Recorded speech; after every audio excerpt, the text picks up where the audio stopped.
Key retail indicators for West Branch are as follows. Real total taxable sales increased 5.1%, which is a good increase.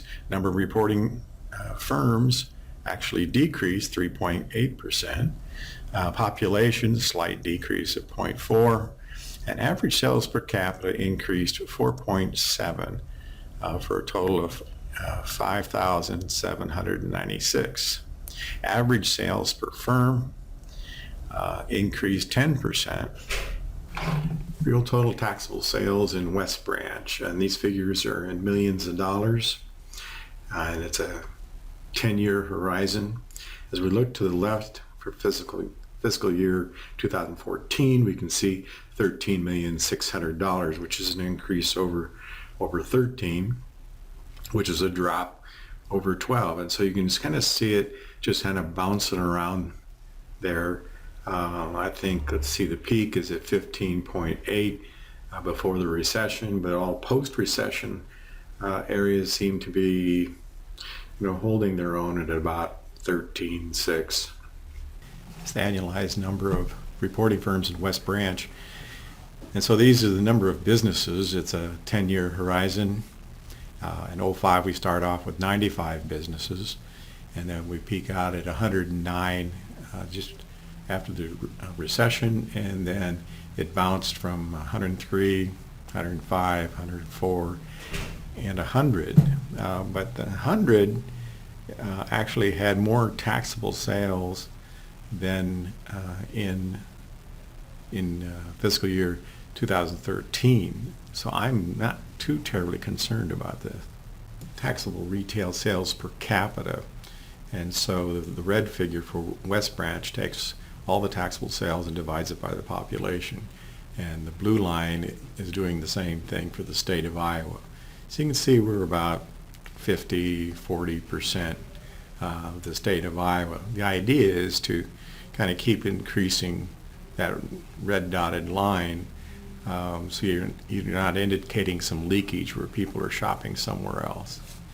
These are population trends, and pay attention to the vertical scale, as the scale is pretty small, 95 to 105. The red solid line is West Branch, the red dotted line is Cedar County, and the blue dotted line is the state of Iowa. So you can see that West Branch has been right up with the state of Iowa, and Cedar County is actually dropping off.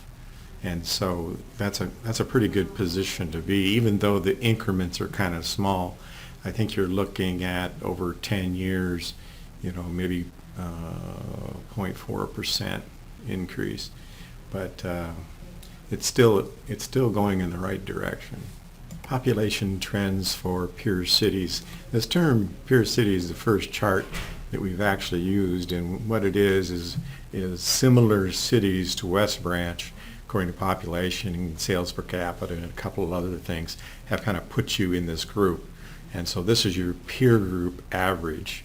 And so West Branch is the red line, and the peer group average is the blue dotted line. So you can see that amongst your peers, you're also doing well as far as population trending. Your peer group is actually dropping quite a bit, and you're essentially growing twice as much in the opposite direction. The estimated trade area capture is indicating the number of shoppers, and so both these lines, the blue line is a population of West Branch, and the dotted red line is actually the estimate of shoppers, and we do that by we come up with a figure of what we think retail shoppers are spending, and then we divide it into the taxable sales.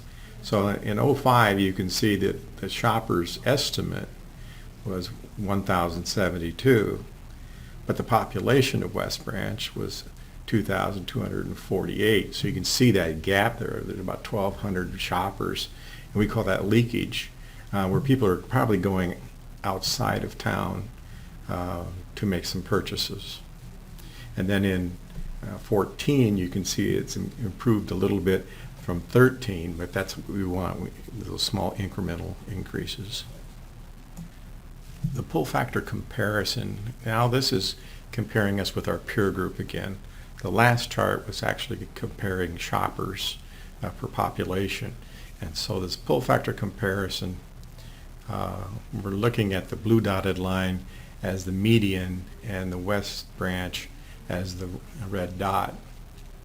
And so you can see you've been pretty, you've been bouncing around your peer average. And ideally, if you were up at the break-even point, that would mean you pretty much are satisfying all your customers. If you start going above that, like 1.2 or 3, you may be a regional trade center. But this isn't a bad situation to be in. We'd like to see a little higher. In fiscal year 14, the peer median was 0.59, and West Branch was 0.52, and it'd be nice to, maybe kind of curve up to a little higher than your peer median. Cedar County jurisdiction reporting for taxable sales. And so the Cedar County total is 18,422 there in the blue, with 552 filers and 97 million in taxable sales. And then it breaks it down by the cities in Cedar County. So you see the Tipton and West Branch are kind of the two main shopping areas. Tipton's far enough away to the north that I doubt that your leakage, you have much leakage from West Branch, but being so close to Iowa City, I'm sure that's where a lot of the leakage is, because you're only about 10 miles away. Worker inflows and outflows, 2011. The blue arrow to the left, the dark blue arrow, 868 is the number of employees that are living elsewhere but employed in West Branch. The circle is employed and living in West Branch, and the red arrow is living in West Branch and employed elsewhere. So it appears that there's a number of people living in West Branch and employed elsewhere, and I'm guessing that's probably Iowa City. The Cedar County profile, the top of the chart is median household income, and this is for Cedar County. So the estimate is 58,530 versus the state of Iowa, which is 52,286. And so as far as a median household income, that's a pretty large difference from the state of Iowa. In the bottom half of the chart, we see Cedar County at 7.4 poverty rate, and the state of Iowa at 12.6. So here again, that's a pretty big decrease as far as the poverty rate number.